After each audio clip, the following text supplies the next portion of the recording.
আপনার সঙ্গে আরেকটা গেম খেলতে চাই। I am pretty much sure আপনার কাছে একটা রেড কার্ড আছে, একটা ইয়েলো কার্ড আছে। আমি আপনাকে 5টা কোয়েশ্চেন করব। এই কোয়েশ্চেনের প্রেক্ষিতে আপনি কি আমাকে রেড কার্ড দেখাবেন না ইয়েলো কার্ড দেখাবেন, নাকি বলবেন যে না ম্যাচ চলবে? আপনি সেই ব্যাপারটা একটু ডেসক্রাইব করবেন। আমার প্রথম কোয়েশ্চেনটা হচ্ছে, আর্জেন্টিনা এই ওয়ার্ল্ড কাপে ব্রাজিলের চাইতে ফেভারিট, আপনি আমাকে কোন কার্ড দিবেন? Red card. ওকে, তার মানে আমিনুল ভাই মনে করছেন যে না, আর্জেন্টিনা এই বিশ্বকাপে ব্রাজিলের চাইতে ফেভারিট না। কোন এক্সপ্লেনেশন কি দেবেন?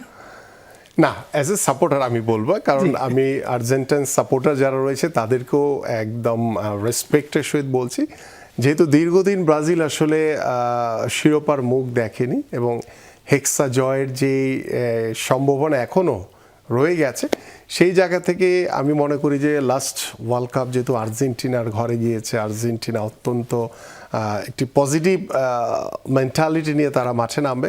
তো সেই জায়গা থেকে ব্রাজিল আসলে আমার মনে হয় যে বাংলাদেশের প্রেক্ষাপটে ব্রাজিলের শিরোপা জয়টা অনেক বেশি দরকার, অনেক বেশি দরকার।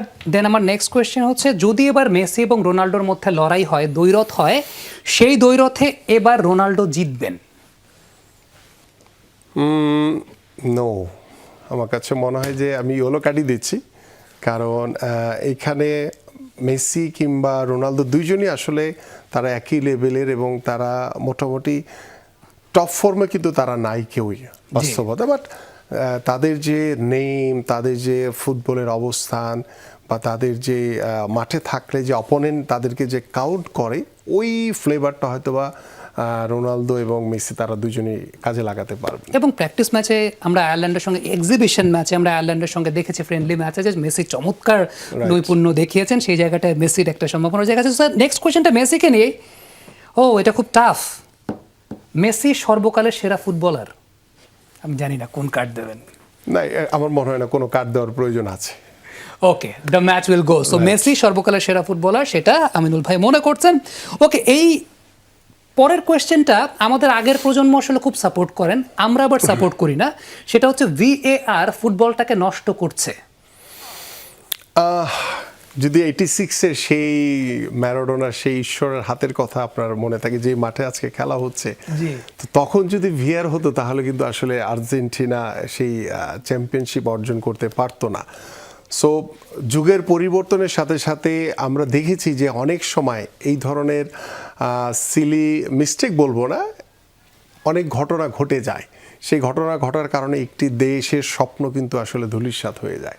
তো সেই জায়গা থেকে আমার কাছে মনে হয় দেখাতে পারেন, কিন্তু আমি রেড কার্ডই দেখাবো, কারণ ভিআরটা আসলে যদিও আমরা হয়তো ছোট ছোট ভুলগুলো বা মিস্টেকগুলো যাতে ধরা যায়, সেই কারণে হয়তো ভিআর পদ্ধতি তৈরি করা হয়েছে। আমরা এটি দিয়ে দেখেছি বেশ কিছুদিন ধরে, বেশ কয়েক বছর ধরে এই পদ্ধতিটি চলমান রয়েছে। বাট সব জায়গায় কিন্তু এখনও স্টিল এটাকে কন্টিনিউ করছে না।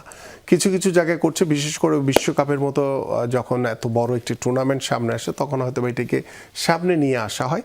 বাট দেখা যাক এই ওয়ার্ল্ড কাপে হয়তো বা এই ভিআরকে কতটুকু কাজে লাগানো যাবে বা এটাতে ফুটবলের টেম্পোটা কতটুকু ধরে রাখবে, সেটাও আসলে সময়। আমার লাস্ট কোয়েশ্চেন সেটা হচ্ছে, বাংলাদেশ একদিন বিশ্বকাপ খেলবে?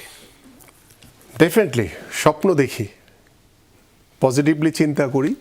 আমরা শুরু করেছি 5 বছর, 10 বছর বা তার চেয়েও যদি বেশি সময় লাগে, বাট আমরা আশাবাদী এবং বাংলাদেশের যে ফুটবল প্রেমীরা রয়েছে, ফুটবলের প্রতি বাংলাদেশের মানুষের যে ভালোবাসা রয়েছে, আমরা সেই স্বপ্নটা দেখতেই পারি।